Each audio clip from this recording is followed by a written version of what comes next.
만약 여러분의 나이가 이미 건강 수명을 넘어 80세에 이르렀다면 어떻게 사는 게 바람직할까요? 지금은 100세 시대라고 할 만큼 수명이 길어진 것은 기쁜 일일 수도 있겠으나 실은 조금 걱정되는 점도 있습니다. 왜냐하면 많은 고령자들이 오래 살아야 한다는 강박에 사로잡혀 있기 때문인데요. 여러분은 다음 문항을 보시면 어떤 생각이 드시나요? 사실은 먹고 싶지만 건강에 해롭다니까 참는다. 몸을 움직이기 힘든데 건강을 위해 무리하여 운동한다. 효과를 느끼지 못하면서도 오래 살려는 마음에 계속 약을 먹는다. 전부 맞는 이야기라고 생각되시나요?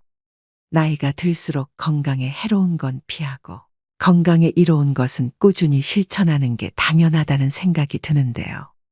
하지만 건강을 위해 했던 이러한 일들이 80세가 넘은 사람이라면 전부 자제할 필요도 무리할 필요도 없다고 합니다.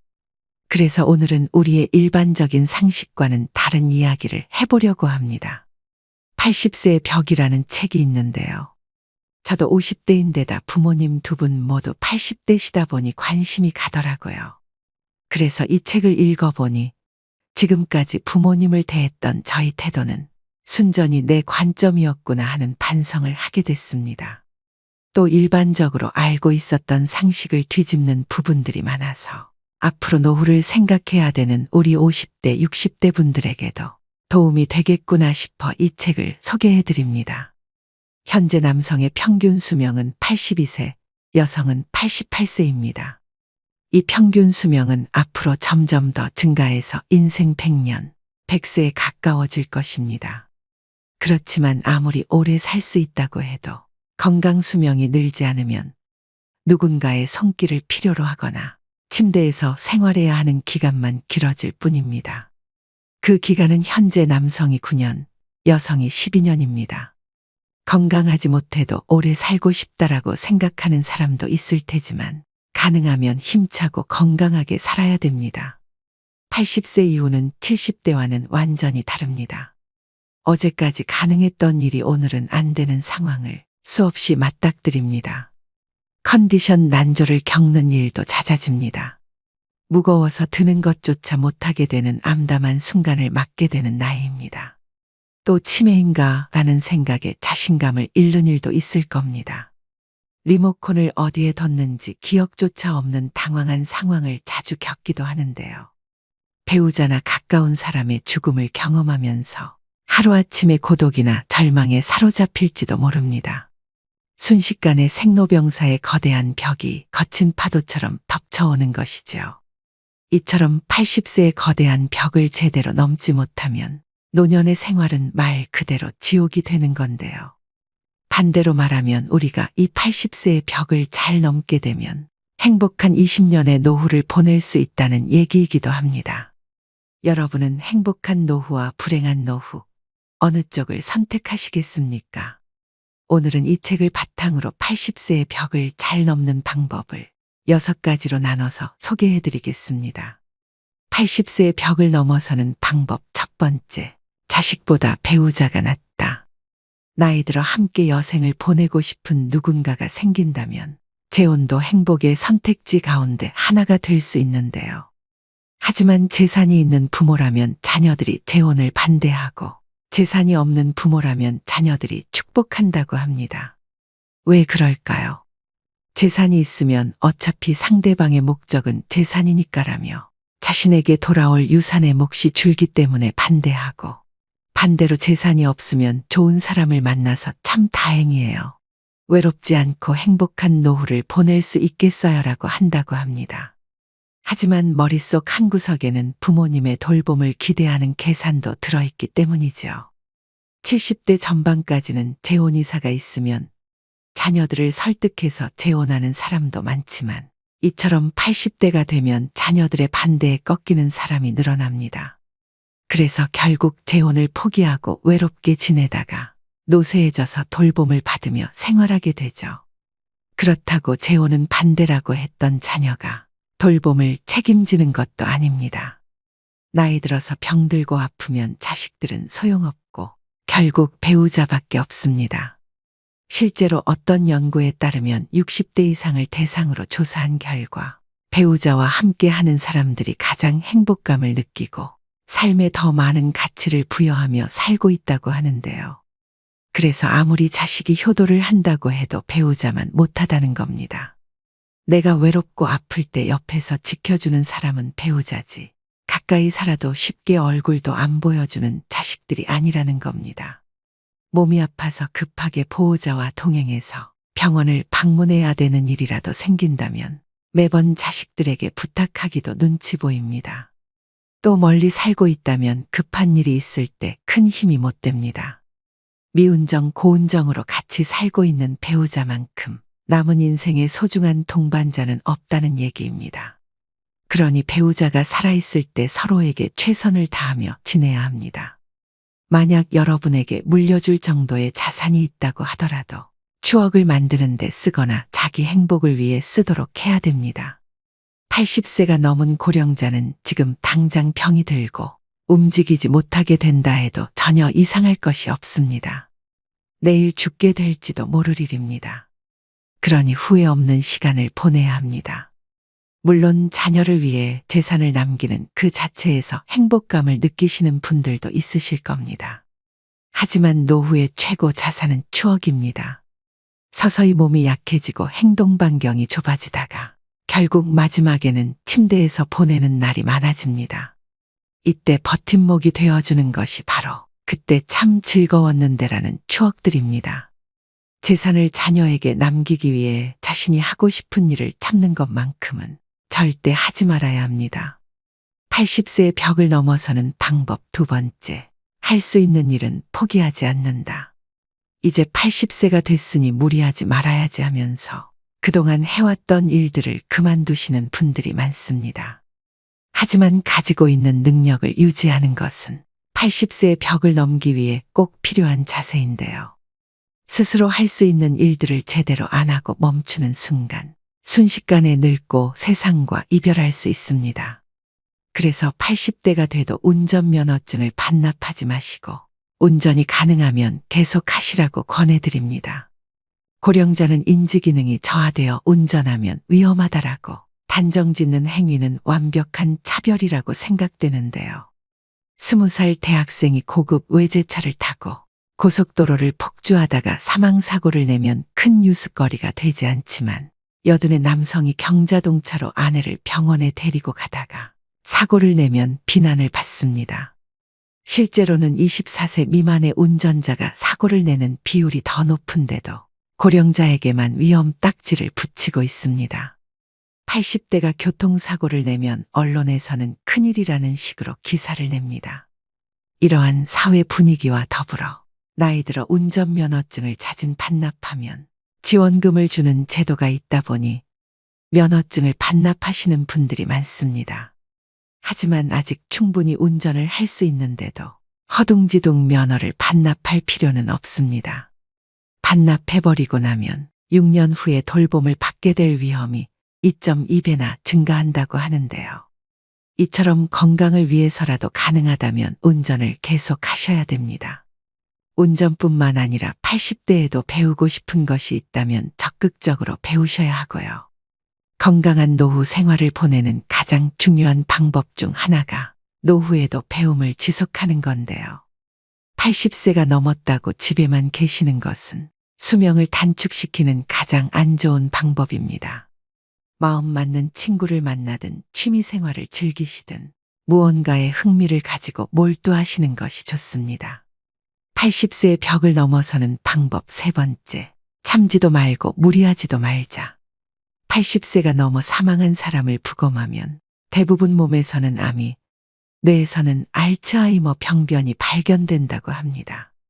하지만 생전에 이러한 사실을 몰랐던 사람도 적지 않습니다. 나이가 들면 몸에 여러 개의 병의 씨앗을 지니고 살아갈 수밖에 없습니다. 병의 씨앗이 언제 싹을 틔울지는 아무도 알 수 없는데요. 오늘은 건강하다가도 노년에는 당장 내일 환자가 되기도 하고 눈을 뜨지 못할 수도 있습니다. 그렇기 때문에 80세가 넘으면 현실을 그대로 받아들이고 내일 당장 생이 끝난다 해도 후회가 남지 않는 시간을 보내시는 것이 가장 중요한데요. 80 이후 참거나 무리하지 않기는 후회 없는 노후를 만드는 가장 중요한 방법입니다. 저희 어머니는 맵고 짠 자극적인 음식을 좋아하시는데요. 건강을 생각해서 제발 드시지 말라고 잔소리를 많이 하는데 그때마다 먹고 싶은 걸 먹지 못하시니 스트레스를 많이 받으시더라고요. 이렇게 건강을 위한다는 명분으로 나이가 들어서도 먹고 싶은 음식을 참는 사람이 많습니다. 소식하고 달고 짠 음식을 피하고 기름진 음식을 자제하고 비만은 건강을 해친다는 사고가 사람의 상식이 되었는데요. 이런 얘기는 60대까지는 건강을 해치는 원인이 되기도 하지만 80세를 앞두고 있다면 이러한 생각은 일단 접어두셔야 합니다. 고령자는 장기 기능의 저하로 식욕이 증가하는 경우가 있을 수도 있고 먹고 싶다는 욕구는 몸이 필요하다는 것이니 입에 당기는 음식은 마음껏 드셔야 됩니다. 체중 관리한다고 굶거나 식단 관리하지 마세요. 살이 좀 찐 사람이 오히려 더 오래 산다는 통계도 있습니다. 먹고 싶은 음식을 참으며 체중 조절하기는 스스로 수명을 깎는 행위입니다.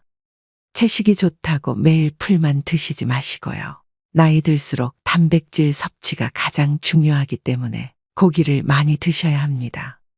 그럼 여기서 술이나 담배는요? 라는 질문이 되돌아올 수 있는데요.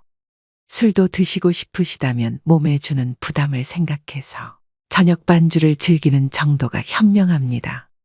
지나친 음주로 몸을 제대로 가누지 못해 넘어지면 낙상으로 골절되어 한순간에 늙어버리는 비극도 적지 않기 때문입니다. 또 의외라고 생각할지 모르지만 담배의 폐해는 나이가 들수록 줄어드는데요. 실제 흡연으로 단명하게 된 사람은 고령이 되기 전에 사망하기 때문입니다. 즉 담배를 계속 피웠는데도 80세까지 산 사람은 앞으로 금연하든 흡연하든 수명에는 큰 차이가 없다는 뜻입니다. 또 80대를 목전에 두고 운동을 열심히 하는 것도 아무런 도움이 되지 않습니다. 오히려 무리해서 운동하다 체내에 활성산소가 만들어지게 되면 노화를 촉진할 수도 있는데요. 80세 이후에는 그냥 30분 정도의 가벼운 산책 정도면 충분합니다. 80세의 벽을 넘어서는 방법 네 번째, 건강검진을 받지 말자. 지금 80대는 건강검진 초기 세대로 건강검진을 절대시하는 경향이 있습니다. 물론 건강검진은 60대 정도까지는 큰 도움이 되겠지만 80세가 넘은 고령자에게는 그다지 도움되는 것이 없습니다. 80대를 목전에 두고 건강검진을 받아보면 정상으로 나오는 수치보다 비정상으로 나오는 수치가 더 많은 것이 일반적입니다. 건강검진에서 정상 수치라는 것은 평균치에 가깝다는 얘기입니다. 비정상 수치는 그 범위를 넘어 지나치게 높거나 낮은 사람을 말합니다. 수치는 본래 사람마다 다릅니다. 우리가 이 평균의 함정에 빠져서 사는데요. 체질이나 환경에 따라서도 다르고 나이에 따라서도 다르며 체형이나 생활 습관에 따라서도 다릅니다. 어디까지가 정상이고 어디까지가 비정상인가가 문제가 아니라 정상치라도 병에 걸리는 사람이 있고 비정상치라도 병에 걸리지 않는 사람이 있다는 겁니다. 80세가 넘어서도 문제없이 사는 사람은 그 자체가 건강하다는 증거입니다. 다시 말해서 정상이라는 증거죠. 그런데 의사가 환자를 보지 않고 수치만 보고서 진단을 내린다면 어떻게 될까요? 정상치에 맞추도록 약을 처방한다면 답은 명확합니다. 환자는 지금의 건강과 기력을 잃게 됩니다. 몸 상태가 그 수술을 견딜 만큼 건강하지 않은 상태에서 수술을 하니 암세포는 없앴더라도 건강이 나빠져서 그때부터 누워서만 지내게 되는 거죠. 특히 80세가 지난 고령자는 수술할 필요가 없습니다. 나이가 들면 들수록 암은 진행이 느려지고 쉽게 전이되지 않기 때문입니다. 그렇기 때문에 허투루 손 떼기보다는 지켜보는 편이 낫습니다. 사실 발견하지 못했을 뿐 훨씬 이전부터 암을 지닌 채 살아왔고 앞으로 서서히 진행되겠지만 한순간에 나빠지는 일은 거의 없기 때문입니다. 아시다시피 암 치료는 간단하지 않습니다. 수술이든 화학치료든 몸에 심각한 부담을 줄 수밖에 없는데요. 체력이 크게 떨어지는 80세 이상의 고령자는 평소 생활로 되돌아가지 못할 확률이 높다는 걸 명심하셔야 됩니다. 80세의 벽을 넘어서는 방법 5번째. 자기와 맞는 의사를 찾자. 80세의 벽을 넘으려면 얼마나 좋은 의사를 선택하고 얼마나 좋은 관계를 유지하느냐가 관건입니다. 그렇다면 어떤 의사를 선택해야 할까요? 좋은 의사를 구별하는 가장 손쉬운 방법은 약에 관해 이야기를 나누어 보는 것입니다. 본래 약은 몸 상태를 좋게 하는 것이 목적인데 처방해준 약을 먹고 몸 상태가 나빠진 것 같다고 해도 이건 좋은 약이니까 혹은 약을 끊고 죽고 싶나요라는 식의 태도를 보이는 의사라면 그 병원은 그만 다니는 편이 낫습니다. 교과서적인 수치와 검사 결과만 믿고 환자 개인이 느끼는 몸 상태는 생각하지 않는 건데요. 제대로 된 의사라면 다른 약으로 바꾸든 양을 줄이든 식의 후속 조치를 취하게 될 것입니다. 만약 그런 의사라면 좋은 주치의가 될 수 있습니다. 환자를 잘 섬기는 의사, 환자들의 말을 다 들어주는 의사는 좋은 의사라 볼 수 있습니다. 환자가 말할 때 차트나 들여다보고 환자가 묻는 질문에 마지못해 몇 마디 대답해주는 의사는 결코 좋은 의사가 아닙니다. 또 환자의 눈높이에서 환자가 궁금해하는 것을 성의껏 잘 설명해주는 친절한 의사인지도 확인해 보셔야 합니다. 자기 환자를 끝까지 책임지는 의사의 자세가 무엇보다 중요합니다. 투병이 시작되면 의사, 환자, 보호자는 2인 삼각 경기를 하는 것처럼 서로 발을 묶고 완치를 향해 전진하는 관계가 됩니다. 그 중에서도 의사가 나 몰라라 하면 환자와 보호자는 절망하게 되겠죠. 이처럼 80대가 되면 나와 잘 맞는 의사를 찾는 것이 무엇보다 중요합니다. 내가 보내고 싶어하는 노후를 이해하고 거기에 맞는 방향으로 움직여주는 의사를 만나야 하는 거죠. 수술을 원하지 않는데 수술밖에 방법이 없다고 딱 잘라서 이야기하는 것은 의사 같지 않은 의사입니다. 진료 받을 때마다 불편함을 느끼게 하거나 심리적 피로감이 들게 하는 의사라면 궁합이 맞지 않다는 뜻입니다.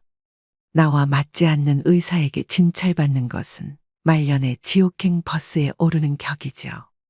80세를 맞이하는 고령자에게 병원과 의사는 매우 가까운 존재입니다.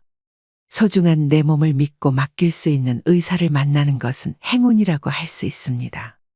그렇기 때문에 조금 더 젊은 50대, 60대부터 이 병원, 저 병원 다니면서 널리 알려진 명의보다 나만의 명의를 찾는 일이 중요합니다. 80세의 벽을 넘어서는 방법 6번째. 약은 최소한으로 먹자. 나이 들수록 여기저기 안 아픈 곳이 없는데요. 그러면 병원 진료도 장기별로 과마다 진료를 받게 됩니다. 여러 과를 돌면서 진료를 받게 되면 문제는 많은 양의 약으로 드러납니다. 예를 들면 검사 결과 혈압이 높다며 순환기내과에서 혈압 강화제를 처방합니다. 거기다 혈당치가 높다는 사실을 알게 되면 내분비내과에서도 약을 주게 되는데요. 각기 다른 전문의에게 약을 처방받았더니 다량의 약을 복용해야 하는 상황이 심심찮게 생깁니다. 또 약의 종류가 많아질수록 중복약을 처방받을 확률도 높습니다.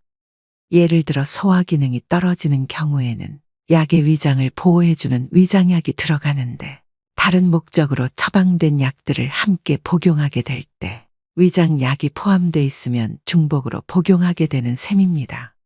위장약은 위산 분비를 억제해 약을 복용할 때 속쓰림 등을 방지해 주지만 과도하게 섭취할 경우에는 장염이나 폐렴 위험이 커집니다.